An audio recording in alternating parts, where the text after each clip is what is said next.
All right. Well, first, thank you so much for taking the time out of your day to come on Metal Workshop. Oh, thank you, man. All right, and with me here, I've got my co-host Chris Peck-Beaton. What's up, man? What's up? How are you doing? Pretty good.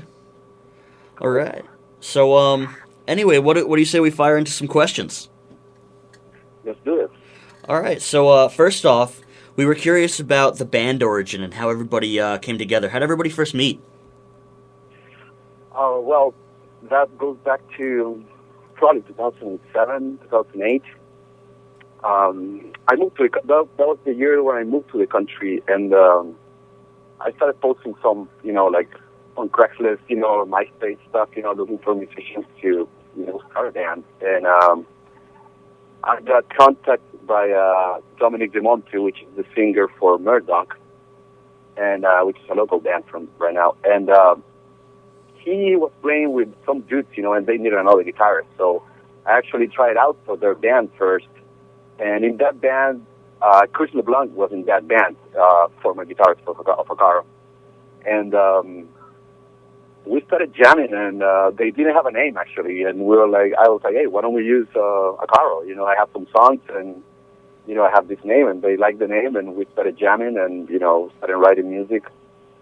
And then we went through lineup changes. We have a drummer from New York, who played for like a year or two with us. Then he left the band, and then we got Jay Fitzy, from Overcast, and he joined the band pretty much at the same time as Kevin Smith, which is our current bassist. Chris Harold, the singer, he joined the band before them too, I would say late 2008. And Chris Robinson is the current guitarist, and he joined, I think, a month ago after Chris' departure. Nice. So, it seems that the band members have changed and the group has evolved a lot over the years. How has the writing process changed since the early days? Well, it hasn't changed much, to be honest with you. It always starts with a guitar riff, pretty much, and then we all kind of put it together, we all chip in, we all have ideas, we all do all the arrangements. We discussed, what direction we're going to go with the song as far as, how intense it's going to be, lyrics and all that stuff. It's a teamwork pretty much. And despite the lineup changes we've had, it remains the same. We are right now, when Chris left the band, it was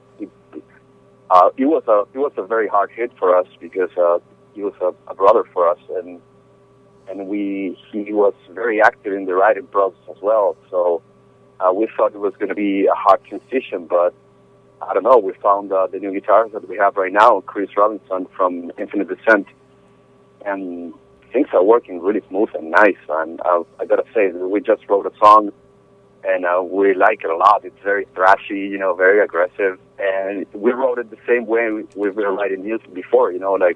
Everybody chip in. We all come with ideas. We throw riffs here and there, and then we try to make it more Acaro, if you know what I mean. Yeah, no, I hear you, man. So, a few months back, you guys put out a video for Becoming the Process. Yes. So how was it like taping that? What was that process like? And also, why did you pick Becoming the Process over some of the other songs on the new album? Yeah, that's a good question. Well, Becoming the Process was actually the last song we wrote just before going into the studio last year, and we actually kind of finished the song at the studio while tracking it, while tracking drums. And I don't know, man. We listened to the whole album at the studio, and we were like, oh, this is definitely our strongest song. That's what we thought at the moment. It had all the elements that, it kind of summarizes, the sound of the band. It's got a different groups, it's got a lot of melody. It's got some, aggressive parts as well. It's got some good guitar parts. Very catchy lyrics, and vocal patterns also. So we kind of decided that this could be a good song for us to get into the YouTube market, which is right now for a unsigned band, that's pretty much the best way for distribution, And when it came the time to record the video, we have a very good friend of us who is Anthony Jarvis. He's a very talented guy, with a camera. So we talk about ideas, how to record it, we talk about locations to do it. But we ended up doing it like the easiest way for all of us, which was at the practice space complex that we were before in Taunton. And Anthony brought a couple of cameras, his crew, very professional people to work with. And it was actually pretty fun. I gotta say, it was a little bit weird too, to play, listening to music through the PA, and just like kind of, moving around, without actually playing. It was the first time I did something like that. So I was, I feel out of my zone doing it, but it was definitely a fun experience, and I'm looking forward to shoot another video. That's really cool, man. I mean, so with Becoming the Process, can you explain some of the lyrical content? Well, that's really not my field. I don't want to. I think that's more like Chris's territory. If you know what I mean. You can have to know. Oh yeah, we got you. I'll go. It's like it's just not. I don't think I will give you like the right interpretation for the song. You know what I mean? Yeah, like no problem.